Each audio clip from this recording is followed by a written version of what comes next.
बोलो आज जो कुछ मैं सुनने जा रहा हूं वो मेरे जीवन में 100 गुना फलों को लेके आए। तो दो तरह के क्रिश्चियन आपको मिलेंगे। और एक बात बताता हूं आपको, मैंने अनॉइंटेड क्रिश्चियंस, अभिषिक्त लोगों को भी यह गलती करते देखा है। और इस वजह से शैतान ने अभिषिक्त लोगों की जिंदगी में काम भी किया है। रीजन, हर वक्त शैतान को देखना। अपने पड़ोसी को बोलो, शैतान एक स्वर्गदूत है, वो हर जगह मौजूद नहीं रह सकता। वो और उसके दूत विजिट करते हैं, वचन में लिखा है, लेकिन हर वक्त मौजूद नहीं रह सकते। लेकिन यहोवा नाम का मतलब है हर जगह मौजूद। आमीन। अभिषिक्त लोगों ने गलतियां की। क्या गलती की?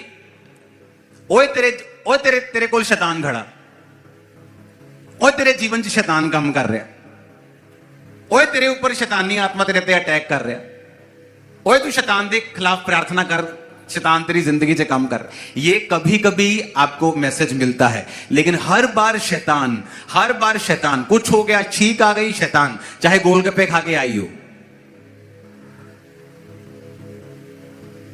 चाहे छोले भटूरे खाए हो, गला बैठ गया हो, बोले शैतान ने कर दिया। तो शैतान रोता है परमेश्वर के सामने, बोलता है परमेश्वर मैं तो इतना करता भी नहीं, इतनी मेरी लोग मेरा नाम लगा देते हैं, इतना तो मैंने कभी किया ही नहीं। गंदा खाना, गंदा पीना, फिर कहना जी शैतान ने पथरी कर दी। पथरी का ऑपरेशन करवा लेंगे 15-20 हजार का, लेकिन घर में साफ पानी का फिल्टर नहीं लगाएंगे, फिर बोलेंगे शैतान ने कर दिया।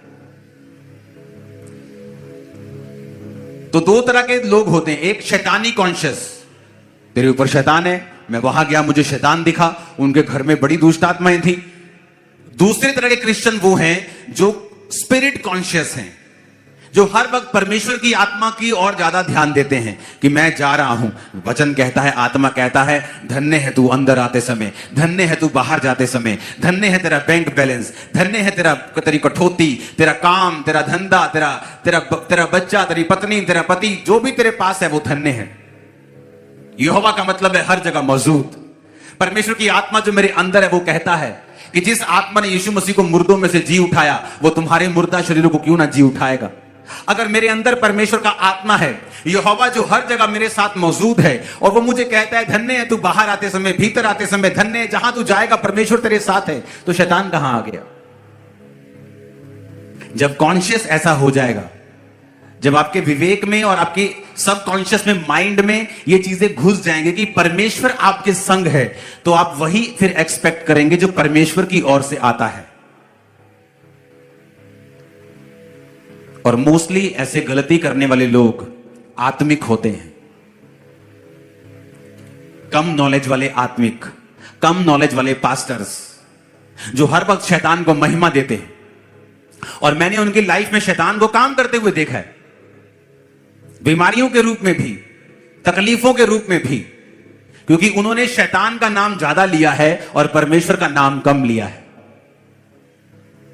जबकि हमें परमेश्वर का नाम ज्यादा लेना है और शैतान का जिक्र कभी कभी करना है, ताकि लोगों को मालूम हो कि शैतान की वजह से ही घात होता है, नष्ट होता है, चुराया जाता है जीवन। जब भी आप अपनी लाइफ में चलें तो आपके सबकॉन्शियस में, आपके अंदर ये स्पिरिट में होना चाहिए कि आप परमेश्वर के बेटे और बेटियां हैं। वचन ये कहता है कि आपको शैतान और शत्रु की सारी सामर्थ पर परमेश्वर ने अधिकार दिया है। शैतान आपके लिए एक चीज होनी तो चाहिए, लेकिन मामूली होनी चाहिए। अगर आप उसे बड़ा बना देंगे कि शैतान के कारण मेरी शादी नहीं हो रही, शैतान के कारण मेरी जिंदगी में मुझे डिलीवरेंस नहीं हो रही, तो वो आपके शब्दों को पकड़ लेगा। और जब तक आप ये अंगीकार नहीं करेंगे कि मुझे शैतान के ऊपर अधिकार है, और आप उसको डांटेंगे नहीं अंदर से विश्वास के साथ, तब तक आपके जीवन में कुछ काम नहीं होगा। बाइबल में एक रूल है, वो रूल ये है स्पिरिचुअल, कि जब तक आप किसी चीज के ऊपर प्रेशर नहीं करेंगे, उस पर जोर नहीं लगाएंगे, वो चीज कभी आपको मिलेगी नहीं। इसलिए बाइबल कहती है परमेश्वर के राज्य में जो बलवान है, वो बलवान बलपूर्वक प्रवेश करेंगे। यानी अगर परमेश्वर के राज्य में प्रवेश करना है तो आपको बलपूर्वक प्रवेश करना पड़ेगा, आराम से कुछ नहीं होगा। वो 12 साल की लहू बहने वाली औरत बोल सकती थी, काश परमेश्वर मेरे घर के सामने से निकले, काश परमेश्वर मेरे घर के सामने की सड़क से निकले। जिस दिन बहन निकलेंगे ना, यीशु मसीह को यहां कहीं आसपास आना होगा तो मुझे बताना, मैं जाऊंगी और चंगी हो जाऊंगी, क्योंकि मैं चल नहीं सकती ना, मैं रोगी हूं ना। तुम्हें तो पता है कि मुझे लहू बहने का रोग है, तो मैं चल नहीं सकती, तो मेरे पास बहाना है जेन्युइन। लेकिन वचन कहता है उसने रिस्क लिया और वो गई जहां यीशु थे, वो गई और भीड़ को चीरा। जबकि लहू बहने वाली औरत एक अशुद्ध औरत मानी जाती थी, जिसको गुप्त रोग होता था, वो अशुद्ध होती थी। अशुद्ध औरत अगर किसी बंदे को छू ले तो उसकी बड़ी भयानक सजा थी, लेकिन उसने बिना किसी जान की परवाह किए रिस्क लिया और परमेश्वर को छुआ। और यीशु मसीह कहते हैं कि मुझे किसी ने छुआ है। चेले कहते प्रभु सारी भीड़ तुझे छू रही है। परमेश्वर कहता नहीं, किसी ने विश्वास के साथ मुझे छुआ है, क्योंकि मुझ में से सामर्थ्य निकली है। सुनो मेरी बात,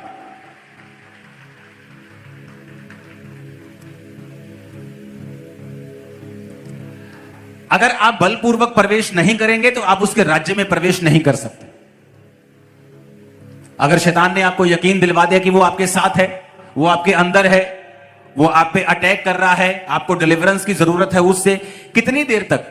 2 महीने, 3 महीने, मानो 6 महीने, लेकिन आप 5 साल से मसीह में हैं, अभी भी आपको डिलीवरेंस की जरूरत है? नहीं, अब आपको ज्ञान की जरूरत है। शैतान सिर्फ आपको अज्ञानी करके ही आपके अंदर रह सकता है, अदरवाइज वो आपके अंदर नहीं रह सकता। अब बाइबल कहती है मरकुस 10 उसकी 46 से 52 आयत में जब आप देखते हैं तो बाइबल कहती है जब एक बड़ी भीड़ यरीहो से निकल रही थी, जब प्रभु यीशु मसीह यरीहो में आए, तो एक तिमाई का पुत्र बरतिमाई अंधा भिखारी बैठा था। जब उसने देखा कि यीशु मसीह नासरी है तो पुकार कर कहने लगा, हे दाऊद की संतान मुझ पे दया कर। बहुतों ने उसे डांटा कि चुप रहे।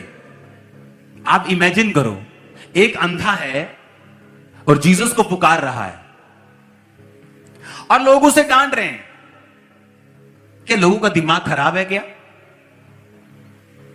लोगों को पता है कि ये जीसस हैं, ये चंगा करते हैं, इसको आंखों की जरूरत है और वो पुकार रहा है, जीसस जीसस यीशु, और लोग कह रहे चुप कर। आज भी ऐसा होता है कि नहीं होता कि लोगों को पता है कि चर्च में जाके नशों से आजादी मिल रही लोगों को, फिर भी जब आप चर्च में जाते हैं वो आपको डांटते हैं, ओए चुप कर, चर्च क्या तेरी ऐसी तैसी। लोग आपको डांट सकते हैं, डिलीवर नहीं कर सकते। जिसने डिलीवर करना है उसका नाम जीसस है, यीशु है, बस उसकी डिले खत्म हो। लिखा उसने पुकारना बंद नहीं किया, वो पुकारता रहा। यीशु ने ठहर कर कहा, उसे बुलाओ। बाइबल कहती चेलों ने भी उसे कहा चुप रहने के लिए। जब जीसस ने बुलाया तो बाइबल कहती वो अपना कपड़ा फेंक कर उठा, जो कि भीख मांगने का लाइसेंस था। एक मन बना के उठा कि अब यीशु मसीह से ही मैंने चंगाई को लेना है, अब मैं दोबारा भीख नहीं मांगूंगा। अगर आपको परमेश्वर के राज्य में प्रवेश करना है, आपको छुटकारा लेना है, आपको परमेश्वर से उसका हाथ चाहिए, आप एक बड़ा काम चाहते परमेश्वर आपकी लाइफ में करें, 2 चीजें आपको करनी पड़ेंगी। आपको बलपूर्वक प्रवेश करना पड़ेगा, आपको एक मन होना पड़ेगा। अंधा बोल सकता था, सोच सकता था कि अगर जीसस ने चंगा नहीं किया तो इस रुमाल को कहीं छुपा लेता हूं, भिखारी होने का सर्टिफिकेट है ये रुमाल, तो भीख भी मांगने से जाऊंगा। तो वचन कहता है कि वो कपड़ा फेंक कर उठा, कपड़ा छुपा के नहीं उठा कि छुपा लेते हैं, पेट के अंदर डाल लेते हैं। अगर जीसस ने चंगा किया ठीक है, नहीं किया तो फिर भीख मांग लेंगे, क्या बात है। आज लोग बल लगाना भूल गए हैं। आप बलपूर्वक प्रवेश करते हैं। परमेश्वर आपको देने से पहले देखता है, आपके विश्वास को परखता है।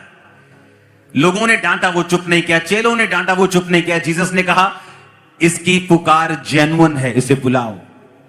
आपने 1 हफ्ता परमेश्वर को पुकारा, 2 हफ्ते पुकारा, आपका रिश्तेदार आया, ओए चुप कर, दोबारा चर्च गया तो देख ली तेरे क्या नहीं होना। जीसस ने देखा अब ये क्या करता है, अगर तू चुप कर जाएगा तो तेरी आशीष तुझे कभी नहीं मिलेगी। तू अपने अंधेपन से, गूंगेपन से, अपनी बीमारियों से, गरीबी के श्रापों से कभी भी आजाद नहीं होगा। लेकिन जब जीसस ने देखा कि लोगों ने इसे चुप कराया और फिर भी ये चुप नहीं किया और लगातार बलपूर्वक प्रवेश करता रहा, पुकारता रहा, जीसस को आपके विश्वास को, आपके फेथ को ऑनर करना पड़ेगा, क्योंकि वो विश्वास की भाषा को समझता है। ऊपर कोई करेंसी नहीं चलती, सिर्फ विश्वास की करेंसी चलती।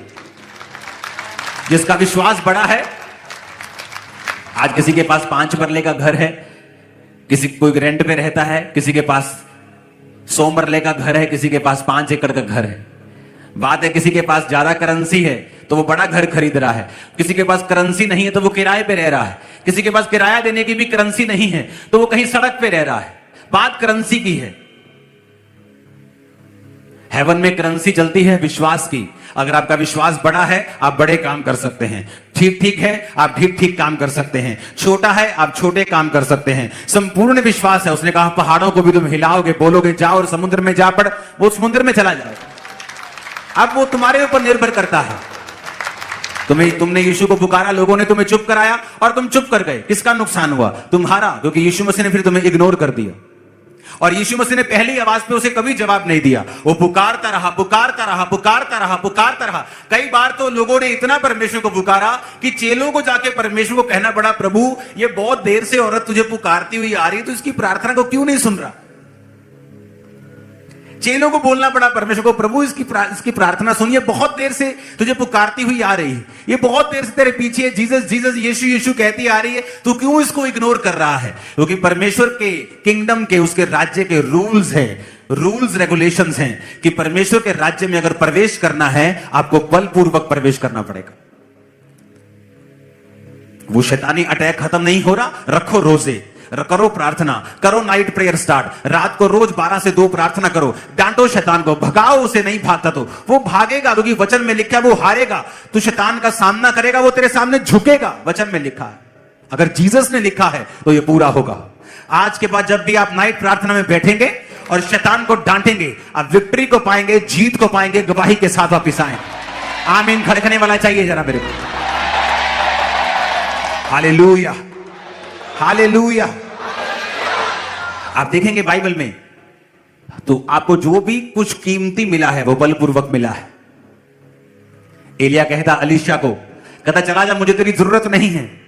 दूसरा राजा 2 उसकी 1 से 15 बाइबल कहती जब यहोवा एलिया को बवंडर के द्वारा स्वर्ग पे उठाने वाला था तो उसने एलीशा को कहा चला जा, मुझे तेरी जरूरत नहीं। अलीशा कहता यहोवा की शपथ, तेरे जीवन की शपथ, मैं तुझे छोड़ूंगा नहीं। जब उसने छोड़ा नहीं तो एलिया ने कहा क्या चाहिए तेरे को? कहता मुझे तेरी आत्मा का दुगना भाग चाहिए। वो उसका दुगना मसा नहीं मांग रहा, वो दुगना भाग मांग रहा है। पुराने समय में जब बच्चे होते थे, किसी के मान लो अगर 5 या 4 बच्चे हैं, तो आज के जमाने में अगर किसी के 4 बच्चे हैं तो प्रॉपर्टी में 25% सबको देता है। अगर अपना एक हिस्सा रखता तो 20% सबको देता है। 20% मेरा, 20% बच्चों का, 5 जन हो गए तो 100% हो गया। तो पुराने समय में जो सबसे बड़ा बच्चा होता था उसे दुगना मिलता था। यानी अगर 10 भाग होने हैं और सब बच्चों को 10-10 रुपए मिलने हैं तो बड़े बच्चे को 20 रुपए मिलते थे। अगर सबको 20-20 मिलने हैं तो बड़े बच्चे को 40 मिलते थे। तो एलिया क्या कर रहा था? एलिया उसको परख रहा था। और अलीशा क्या कर रहा था? वो ये दिखा रहा था कि मुझे दुगना भाग इसलिए चाहिए कि मैं ये क्लेम करता हूं कि मैं आत्मा में तेरा जेठा बच्चा हूं। जेठे के ऊपर ज्यादा जिम्मेवारियां होती हैं। कितने मेरी बात को समझ रहे हैं? जेठे के ऊपर सबसे ज्यादा जिम्मेवारियां होती हैं। तो जब बाइबल कहती है एलिया के दूसरे चेलों को पूछा गया और जब उन्होंने अलीशा को बताया कि तुझे पता है आज हमारा गुरु स्वर्ग में जाने वाला है जीवित, उनको मालूम था कि एलिया चढ़ने वाला है। अलीशा कहता ओए चुप करो, मेरे को पता है, चुप करो। क्यों? क्योंकि एलिया की आंखें जो थी वो फल पाने की ओर लगी थी कि मैं ये प्रूफ करूंगा कि आत्मा में मैं इसका जेठा बच्चा हूं और मुझे दुगना भाग चाहिए, दुगना अभिषेक चाहिए। जो दूसरों के पास है उससे दुगना हिस्सा मुझे चाहिए। और एलिया उसे परख रहा था कि अगर तुझे कुछ ऐसा चाहिए जो किसी के पास नहीं है, तुझे आत्मिक रूल्स को फॉलो करना पड़ेगा और तुझे बलपूर्वक प्रवेश करना पड़ेगा। वो उसको रिजेक्ट करता गया, चला जा चला जा। कहता मैं नहीं जाऊंगा, नहीं जाऊंगा, यहोवा की शपथ, तेरे जीवन की शपथ, मैं तुझे छोड़ के नहीं जाऊंगा। आप कुछ भी परमेश्वर से कीमती लेना चाहते हैं, आपको बलपूर्वक प्रवेश करना पड़ेगा, आराम से कभी नहीं मिलेगा। आपको अपना विश्वास दिखाना पड़ेगा, आपको उस चीज के लिए लगे रहना पड़ेगा। अब एलीशा ने दिखा दिया एलिया को कि मैं तेरा जेठा हूं और मुझे दुगना भाग चाहिए, क्योंकि किसी ने उसको फॉलो नहीं किया। सब जानते थे स्वर्ग पे चढ़ेगा, किसी ने उसको फॉलो नहीं किया, लेकिन उसने उसको फॉलो किया।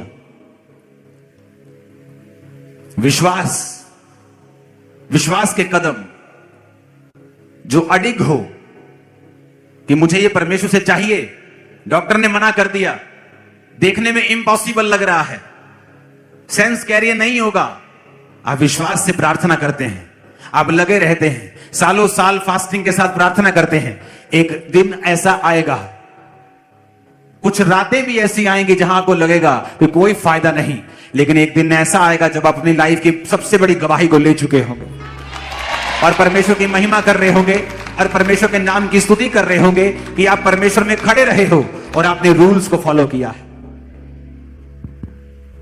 हालेलुया, आपने रूल्स को फॉलो किया है। बोलो, उसके अपने पड़ोसी को परमेश्वर के राज्य में प्रवेश करना है तो बलपूर्वक प्रवेश करना पड़ेगा। फिर से बोलो ऊंची आवाज में, बोलो बलपूर्वक प्रवेश करना पड़ेगा।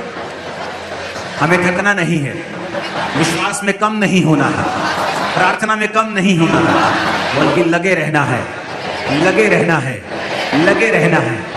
विश्वास के साथ बलपूर्वक हमें परमेश्वर के राज्य में प्रवेश करना है। आमीन, ऊंचा खड़काओ जरा। हालेलुया। बलपूर्वक आप प्रवेश नहीं करेंगे। आप कहेंगे नहीं मैं कीती सी प्रार्थना, नहीं मैं गया सी चर्च, मैं दिता सी एक बारी टाइट, हाँ मैं बोया सी बीज बोन गया सी। आपको वो करना पड़ेगा लगातार, एक दिन की प्रार्थना से नहीं, 2 दिन, 3 महीने, 3 साल, 10 साल आप प्रेयर को छोड़ेंगे नहीं। फिर जो रिजल्ट होगा वो किसी की लाइफ में नहीं होगा। लोग इच्छा करेंगे ऐसे रिजल्ट की, लेकिन उन्हें वो काम भी करना होगा। आप बलपूर्वक नहीं चलेंगे, शैतान नहीं जाएगा। आप वचनों को समझेंगे नहीं, वो आपको छोड़ेगा नहीं।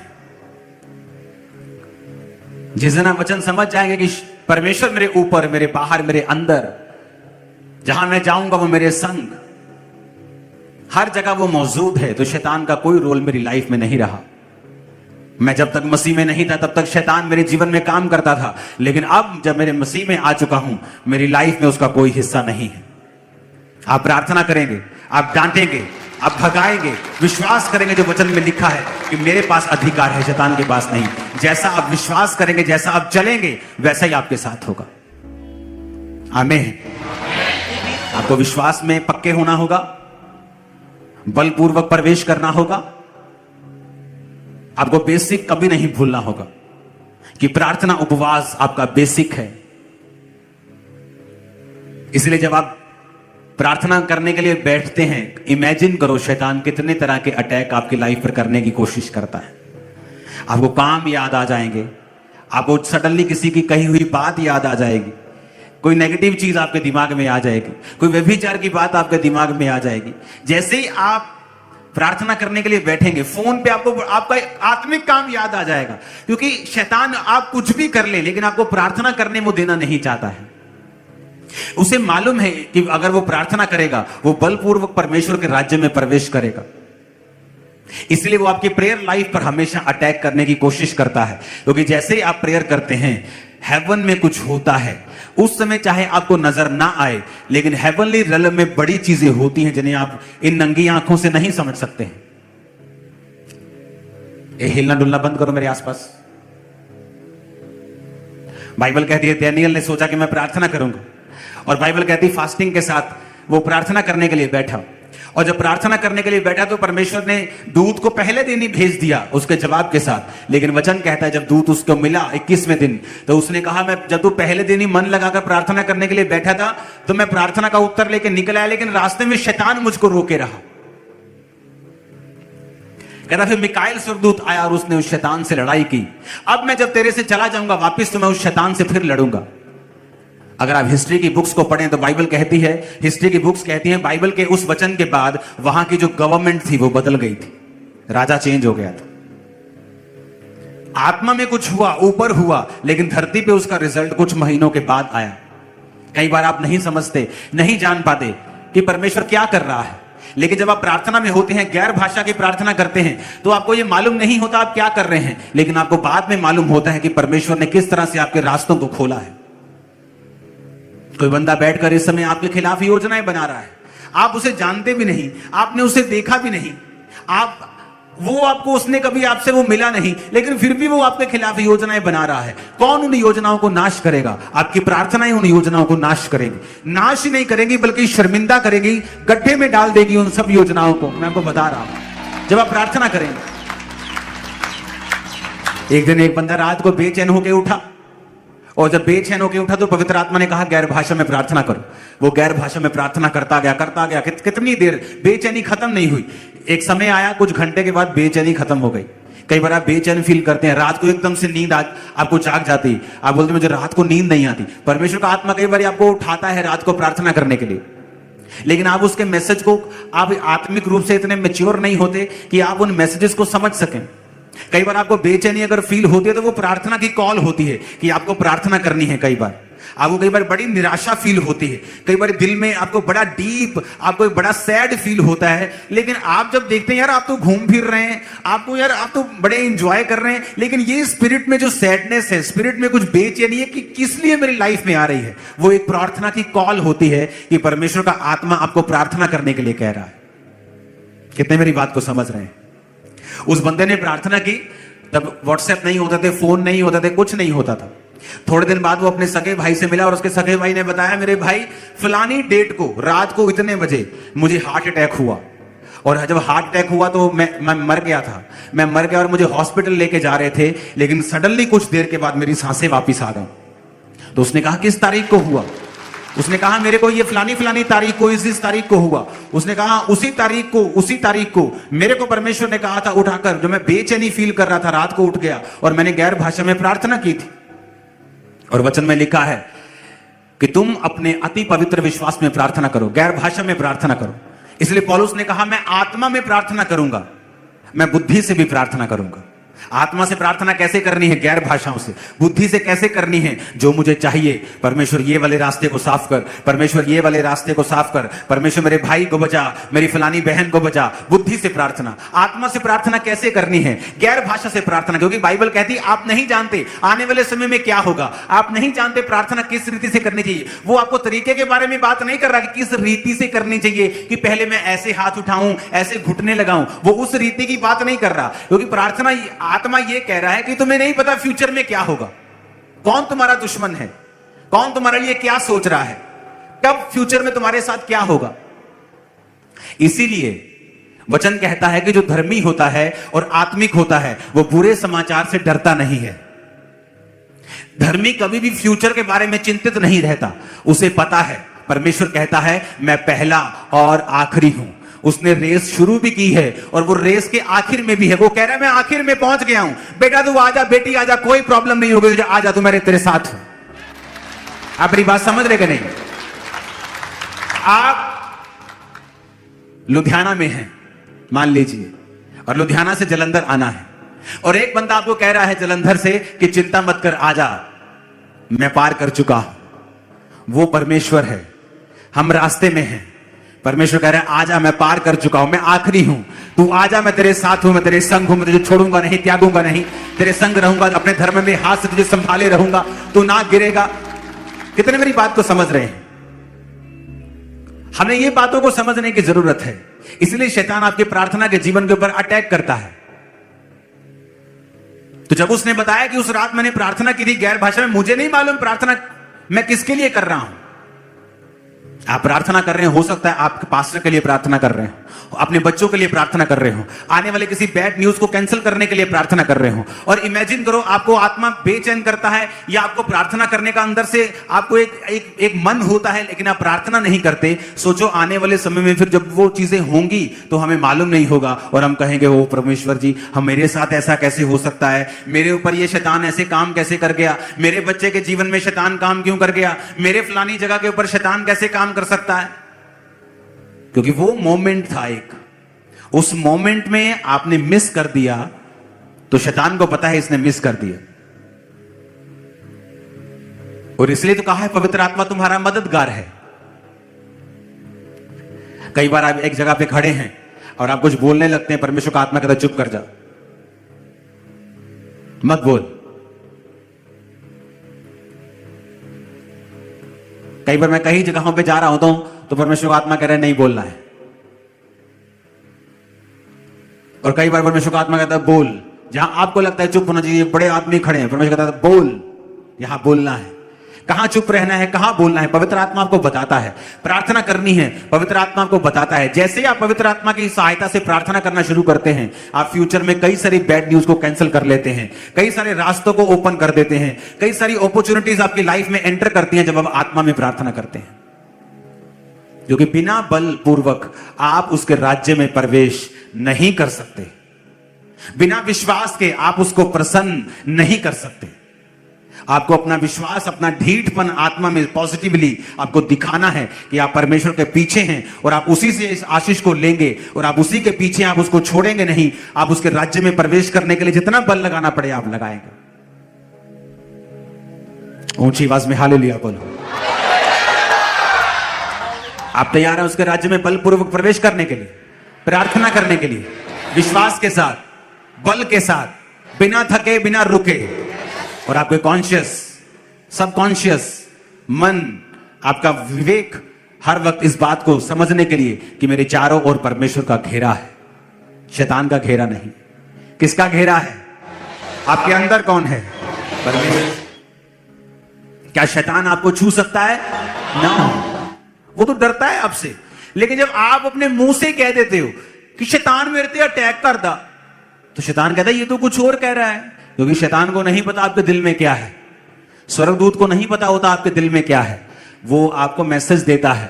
स्वर्गदूत ने कहा जकरिया तेरी प्रार्थना सुन ली गई है, तेरे बेटा होगा। अब स्वर्गदूत देख रहा है कि जकरिया क्या बोलेगा, क्योंकि जकरिया के दिल में क्या चल रहा है स्वर्गदूत को नहीं पता।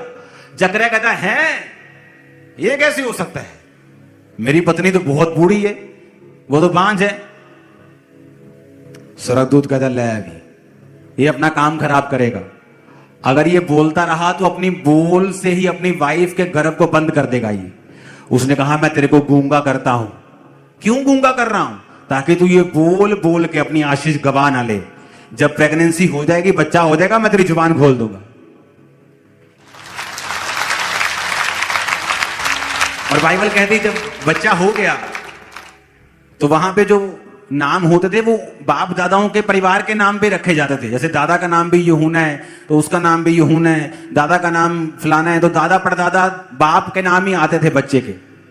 तो जब उसने कहा कि इसका नाम क्या रखना है तो उसने कहा मुझे लिखने के लिए पट्टी दो, और लिखने की पट्टी पे उसने लिखा यूहन्ना। कहते यूहन्ना, ये तो तेरे परिवार में किसी का नाम नहीं है।